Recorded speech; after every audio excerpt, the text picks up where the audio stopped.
दोस्तों नमस्कार।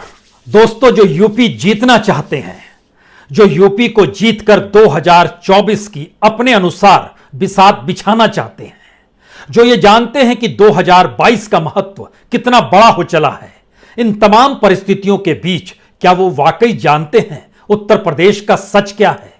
क्या यूपी को जीतने वाले तमाम नेताओं को जानकारी इस बात की भी है कि उत्तर प्रदेश में कितनी बड़ी तादाद में बेरोजगारों की संख्या है, कितनी बड़ी तादाद में किसानों की संख्या है और इन किसानों की माली हालत क्या है?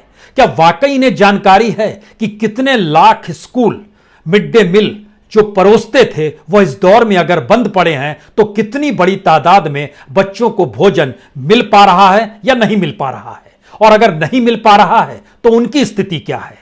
क्या वाकई यूपी को जीतने वाले को इस बात की भी जानकारी है कि लाखों आंगनवाड़ी कार्यकर्ता, सेविकाएं या फिर स्कूल कॉलेज में पढ़ाने वाले शिक्षक, लेक्चरर, प्रोफेसर्स, उनकी भी स्थिति क्या हो चली है? क्या वाकई उनको जानकारी है कि जो करोड़ों प्रवासी मजदूर लौटे उसमें उत्तर प्रदेश के भीतर उन प्रवासी मजदूरों की माली हालत क्या हो चली है?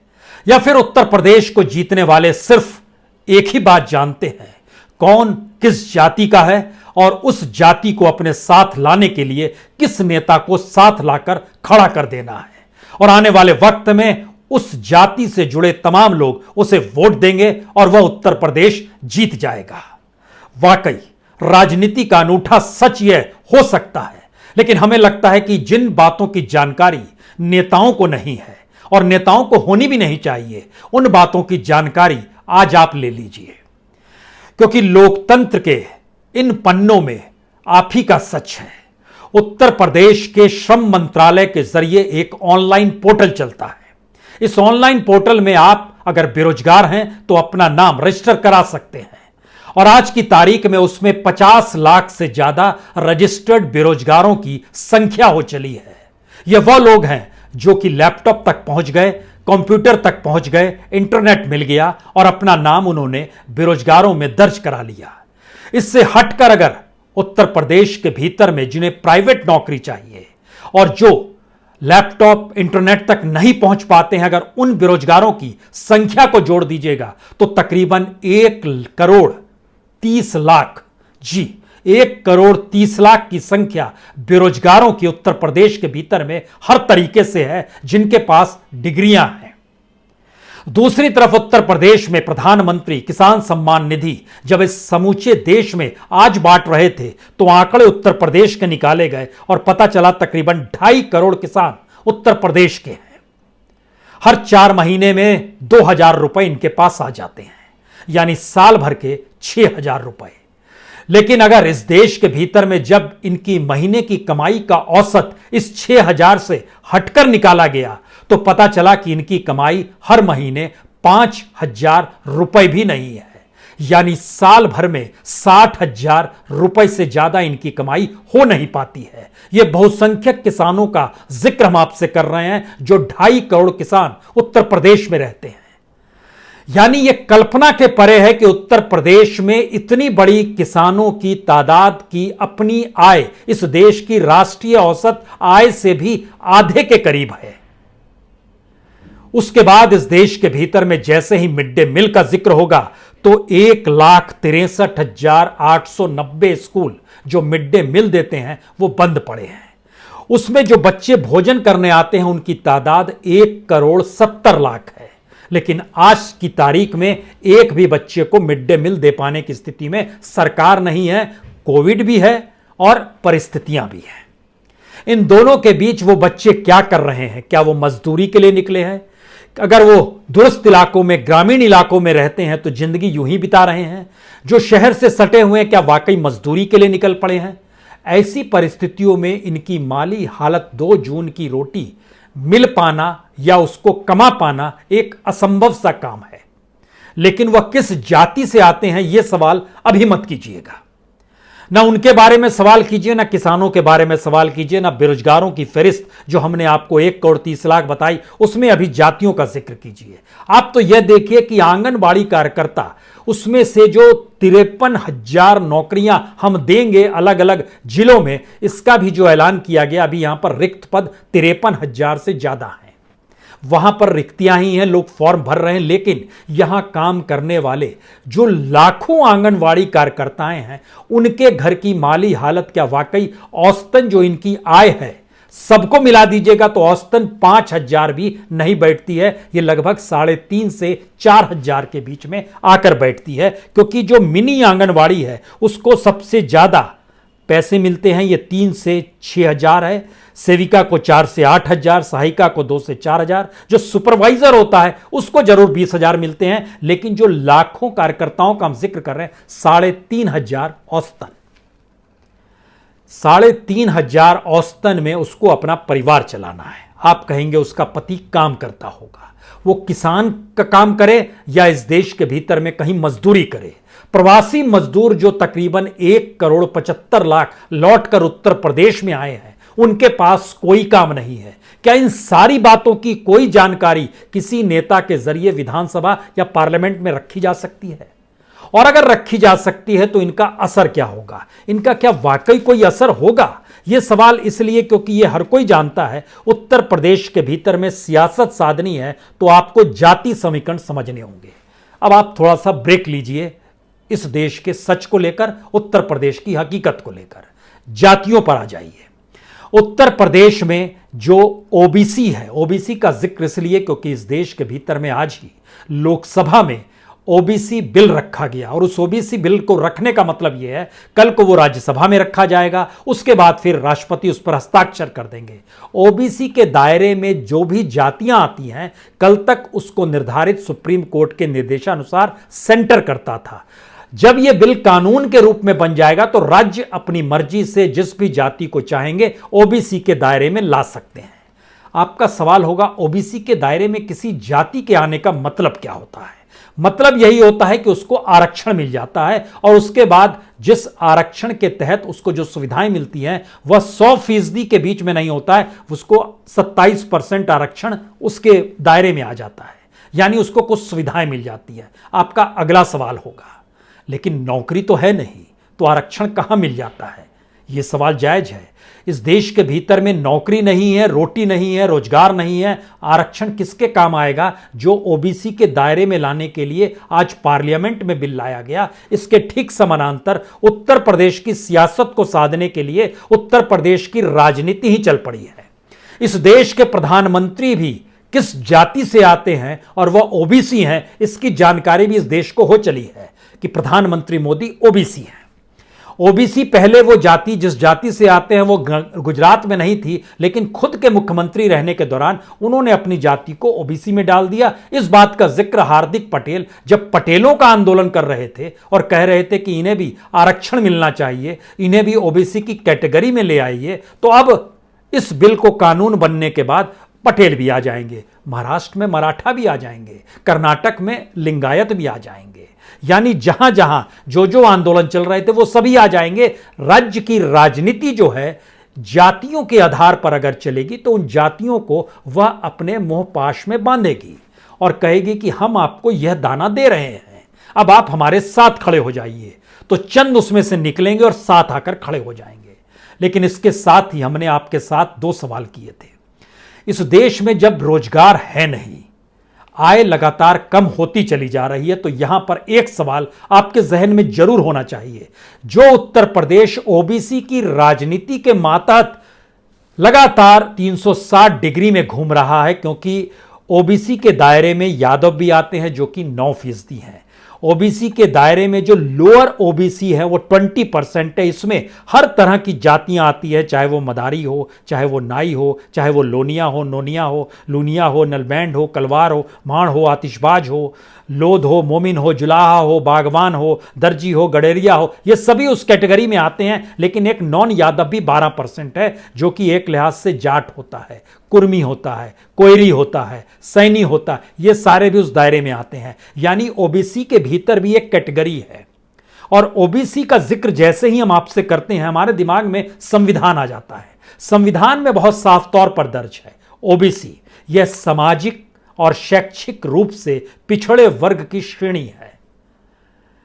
तो भारत का विकास दरअसल आरक्षण और सुविधाओं देने का एक ऐसा विकास है जिसमें जातियों की महत्ता खत्म नहीं होनी चाहिए और जातियों के आधार पर ही यह देश चलते हुए नजर आना चाहिए। और तमाम बड़े नेता इस बात का जिक्र करते चले, जाति है तो यह देश है, अन्यथा यह देश नहीं है। यानी बेरोजगारी है तो यह देश है, नहीं चलेगा। 2 जून की रोटी नहीं है तो यह देश है, नहीं चलेगा। इस देश में सबसे ज्यादा लोग प्रदूषित पानी और प्रदूषित हवा से मरते हैं, नहीं चलेगा। इस देश के भीतर में सबसे ज्यादा मौतें इंफ्रास्ट्रक्चर मेडिकल का ना हो पाने की वजह से होती है, यह भी नहीं चलेगा। चलेगा, यह देश जातियों को जीता है।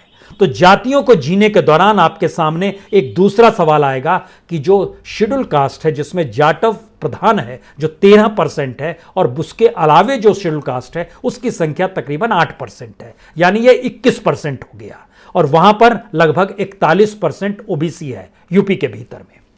21% शेड्यूल कास्ट है, लेकिन इनको जो नौकरी में आप देखना शुरू कीजिएगा तो आप हैरत में आ जाएंगे कि इनकी नौकरियों की परिस्थितियां कितनी डामाडोल है।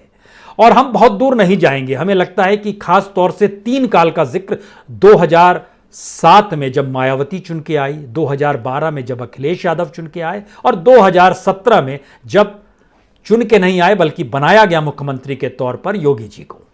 इन 3 काल के परिप्रेक्ष्य में अगर ओबीसी को कितनी नौकरियां मिली, शेड्यूल कास्ट को कितनी नौकरियां मिली, शेड्यूल ट्राइब को कितनी नौकरियां मिली, मुस्लिमों की स्थिति कैसी हो गई, अपर कास्ट की स्थिति कैसे हो गई, ब्राह्मण और विपन्न तो नहीं हो गया, या फिर जो भूमियार थे उनके पास और जमीन तो नहीं, कौन सी स्थिति को जैसे जीना शुरू कीजिएगा तो औसतन हम आपको बताएं, इस देश में कॉन्स्टिट्यूशन के लिहाज से जितनी नौकरियां किसी भी राज्य में 5 साल के अंतर्गत मिल जानी चाहिए, उसका 10% भी दे पाने की स्थिति में उत्तर प्रदेश इन 15 बरस में नहीं आ पाया।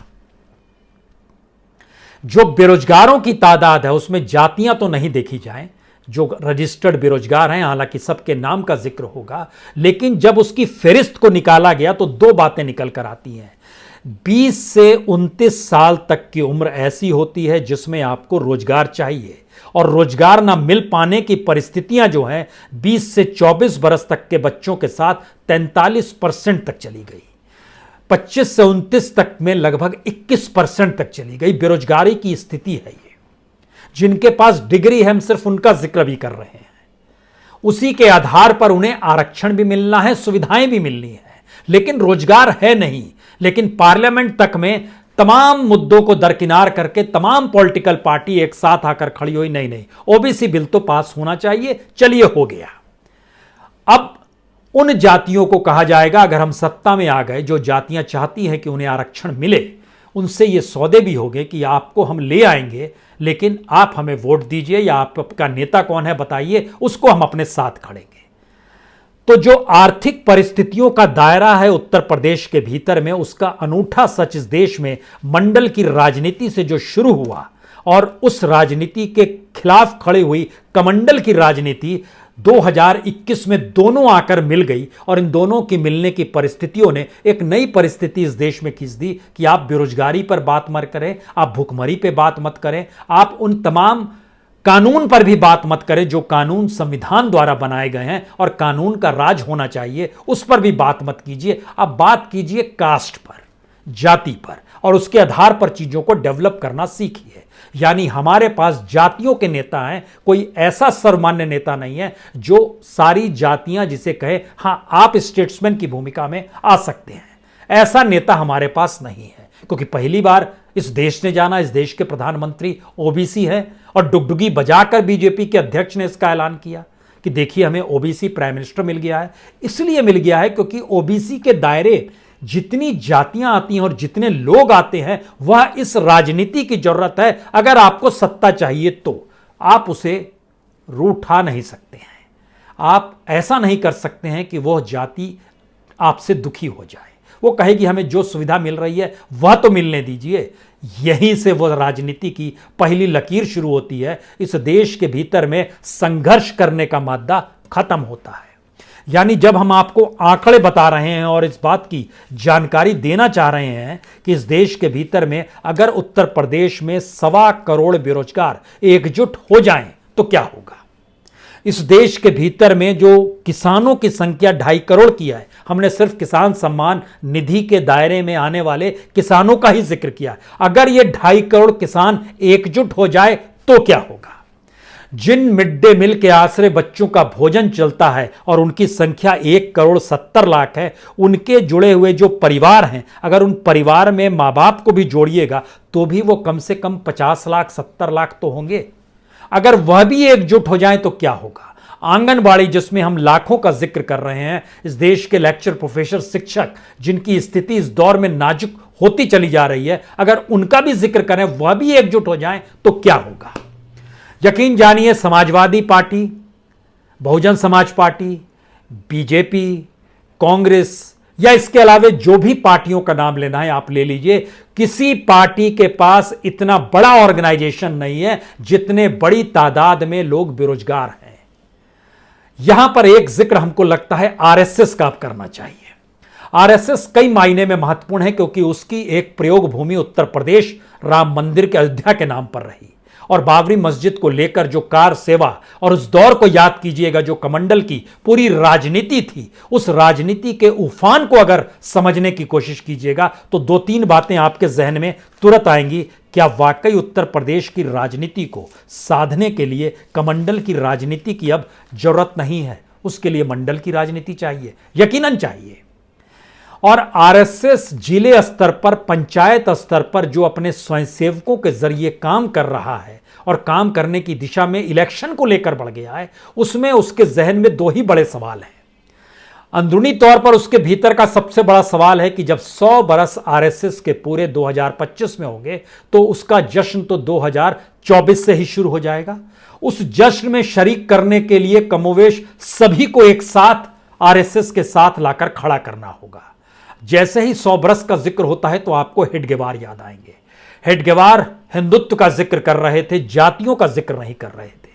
आरएसएस के भीतर जातियों की आवाज आपने कभी नहीं सुनी होगी, लेकिन उत्तर प्रदेश की राजनीति में सत्ता को साधने के लिए वह भी जाति की राजनीति के साथ आकर खड़ी हो गई, क्योंकि उसके अपने प्रचारक या उसके अपने लोगों की सत्ता अगर रहेगी तो उसको फैलाव में मदद मिलेगी। उसका अपना ऑर्गेनाइजेशन जो शाखाओं के जरिए उत्तर प्रदेश में चलता है वह भी इतना बड़ा नहीं है जितनी बड़ी तादाद में उत्तर प्रदेश के भीतर में किसान है, जिसकी माली हालत 5,000 रुपए महीने से कम कराकर टिक गई है। उस परिस्थिति में जब वह एकजुट हो जाएगा तो क्या आरएसएस का संगठन, बेरोजगार एकजुट हो जाएंगे तो क्या बीजेपी पार्टी और क्या दूसरी पॉलिटिकल पार्टी, कौन मायने रखेगा?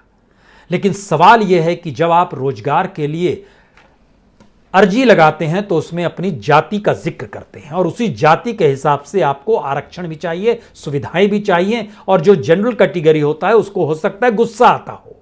लेकिन इन दोनों परिस्थितियों को एक क्षण के लिए इसलिए मिलाइए क्योंकि 2017 से लेकर 2021 तक की परिस्थिति और उससे पहले 5 साल और उससे पहले 5 साल, इन 15 सालों में उत्तर प्रदेश में जितने भी रोजगार निकले, अगर आप सबको मिला भी दीजिएगा तो आपको जानकर हैरत होगी कि सिर्फ 1 करोड़ 90 लाख लोगों को बीते 15 बरस में किसी ना किसी तरीके के रोजगार दे पाने की स्थिति में राज्य सरकारें आई।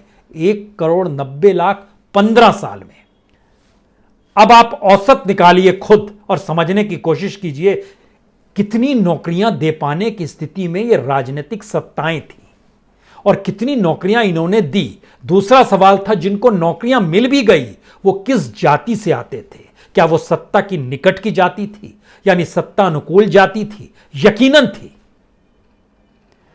तीसरा सवाल यहां पर आता है, वो पूरे 15 साल को हम क्यों याद रखें? हम तो 2022 से आगे देखना चाहते हैं। हम क्या करें जब हमारे सामने कोई अल्टरनेटिव ही नहीं है और यही वैकल्पिक परिस्थिति है? और पार्लियामेंट तक में इस बात को लेकर सहमति इसी बात को लेकर होती है कि दरअसल एक बिल ओबीसी का आ गया है, बाकी सारे मुद्दे छोड़ दीजिए। यानी 21 दिन तक जिस पार्लियामेंट में शोर हंगामा मचा था, वह 20 मिनट के लिए सभी एक साथ खड़े हो जाते हैं कि ओबीसी बिल पास किया जाए। और यह इसलिए किया जाए क्योंकि इसके जरिए उन्हें अपनी राजनीति साधनी है। ऐसा नहीं है कि ओबीसी को रोजगार मिल रहा है। यहां पर हम आपको ओबीसी के रोजगार के आंकड़े आपको दे देते हैं जो शायद आपको अच्छे लगेंगे।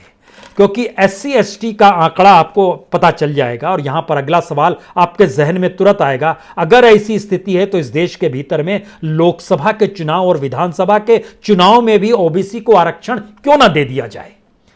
जिस तरीके से सुरक्षित सीटें SC ST के लिए होती है वैसे OBC के लिए भी होनी चाहिए। वहां क्यों सहमति नहीं हो पा रही है? इसलिए और इन तमाम परिस्थिति में उत्तर प्रदेश के भीतर में जो 41% OBC की मौजूदगी है, इसकी जो नौकरियों में तादाद है ओवरऑल, वह नौकरियों की परिस्थिति इसके साथ लगभग 18 से 19% तक की जुड़ी हुई है।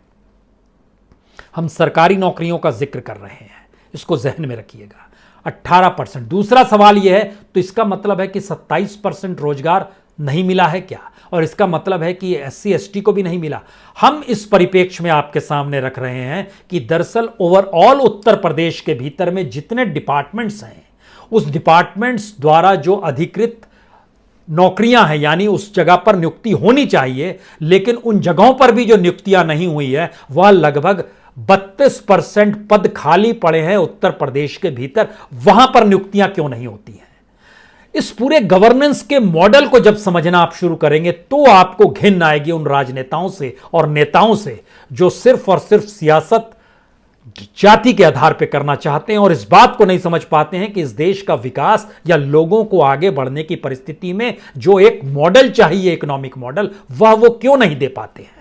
और अगर वो नहीं दे पाते हैं तो फिर इसका मतलब है कि राजनीति क्या इसी तरीके से छीना झपटी की रहेगी और इसी आश्रय चलती रहेगी। इसका दूसरा हिस्सा, जो SC ST के आरक्षण थे, उनकी स्थिति अगर पदों के लिहाज से देखना शुरू कीजिएगा, इनकी अपनी जनसंख्या के लिहाज से, इसीलिए SC ST वाले कहते हैं सबसे पहले हम स्कूल खोलेंगे, क्योंकि पढ़ाई लिखाई भी देना जरूरी है। यानी हम पढ़ाई लिखाई भी 1950 संविधान लागू होने के बाद से नहीं दे पाए उनको पूरे तरीके से। इसीलिए जो भी नेता होता है, जो दलित समाज से निकला होता है, उसके भीतर गुस्सा होता है, आक्रोश होता है। अगर वो जरा सा पढ़ लेता है तो देखता है अपने समाज को कि वो पढ़ नहीं पा रहा है। हम इसके दूसरी परिस्थिति में आते हैं, OBC के भीतर जो ताकतवर जातियां हैं उसमें ऐसी स्थिति नहीं है कि वो पढ़ नहीं पा रहे हैं। लेकिन इस देश के भीतर का एक अनूठा सच ये देखिए कि इन जातियों को जिनको आरक्षण मिलता है उसमें भी उनका एक लिमिटेशंस होता है, उनकी इनकम लिमिट होती है, जिसके बाद वह कम से कम क्रीमी लेयर में ना आ जाएं। और जिस OBC के जरिए इस देश की राजनीति होती है और समूची राजनीति पूरा अपना ककहरा उसी माध्यम से कहना चाहती है, उसका भी एक अनूठा सच ये है कि 2003-04 में 1 लाख की जो इनकम लिमिट थी, उसके माने उससे ऊपर होंगे तो आप क्रीमी लेयर में आ जाएंगे, उसको बढ़ा के 2.5 लाख कर दिया गया। 2007-08 में 2.5 लाख को बढ़ाकर 4.5 लाख कर दिया गया। 2011 में उसको बढ़ाकर 4.5 लाख से 6 लाख तक ले आए, फिर 6 लाख को बढ़ाकर 8 लाख तक ले आए और अब उसे बढ़ाने का प्रपोजल 12 लाख तक का है। यानी प्रपोजल है हर महीने 1 लाख रुपया जो कमाता है उसको कम से कम आरक्षण मिल जाना चाहिए, सुविधाएं मिलनी चाहिए। अभी सबसे 70,000 रुपए वो कमा सकता है। सवाल है, ये कहने की बात है, कोई कितना भी कमाए अच्छी बात है, लेकिन जब आपने इन्हीं माध्यमों को इस देश के डेवलपमेंट का आधार बना लिया, इस देश के सामाजिक न्याय का आधार बना लिया, इस देश के भीतर में गरीब गुरबों को मेन स्ट्रीम में लाने का आधार बना लिया, तो होगा क्या? हुआ ये कि दरअसल इस पूरी की पूरी परिस्थिति में, चाहे वो SC हो, ST हो या OBC हो, इसके दायरे में एक पढ़ा लिखा तबका, एक आर्थिक तौर पर संपन्न तबका, वह आगे बढ़ता चला गया, या जो राजनीति में आया वो आर्थिक तौर पर संपन्न होकर अपनी संपन्नता में खो गया। वह परिस्थिति वैसी की वैसी उस समाज के साथ रह गई। यहीं पर एक आखिरी सवाल है, क्या वाकई ऐसी राजनीति जिसको पता ही नहीं है कि कितनी बड़ी तादाद में किन परिस्थितियों को उत्तर प्रदेश जी रहा है, वहां पर जातियों को लेकर और उसमें जनगणना के माध्यम से हम राजनीति को साधने के हुनर तो जान जाएंगे, लेकिन उसके बाद, और अगर हुनर ये जान गए और उसके बाद भी हमारे पास कुछ नहीं है, तो आखिरी सवाल आपके जहन में आएगा, तो इसका मतलब यह है कि महाराष्ट्र में मराठा, हरियाणा में जाट, गुजरात में पटेल, कर्नाटक में लिंगायत, अब तो सबको आने वाले वक्त में आरक्षण मिलेगा और सुविधाएं मिलेगी। हमारा सवाल बिल्कुल हटकर है क्या इस देश का कोई नेता यह दावा वादा कर सकता है कि कितने बरस उसको सत्ता दे दी जाए जिसके बाद इस देश में जो बेरोजगारों की तादाद, देश भर में रजिस्टर्ड बेरोजगारों की तादाद जो है वह तकरीबन 17 करोड़ तक पहुंच चुकी है। रजिस्टर्ड बेरोजगार 17 करोड़ डिग्रीधारी। उत्तर प्रदेश में लगभग 1 करोड़ 30 लाख।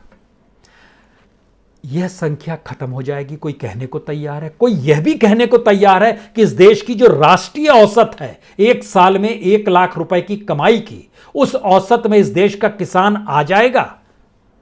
उत्तर प्रदेश का किसान जिसकी आय जो 60,000 से 65,000 सालाना के बीच में, उसको हम 1 लाख तक ला पाएंगे? कोई वादा करेगा, दावा करेगा? कोई बता पाएगा कि जो मिड डे मील का जो भोजन जो नहीं मिल पा रहा था और उसका जो पूरा बजट था, उस बजट का पैसा जो है उन बच्चों के घर तक पहुंचा दिया जाएगा, राशन उनको घर में दे देंगे? कुछ भी व्यवस्था करने का कोई वादा करेगा?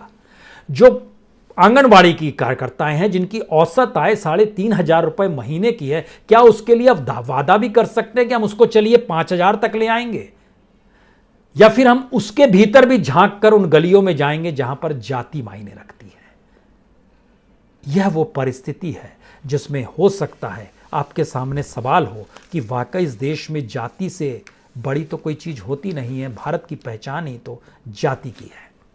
लेकिन इस जाति के भीतर का आखिरी सच यह है कि यूपीएससी में जितने भी एम्प्लॉयमेंट निकला करते थे अब वो खत्म हो चले हैं।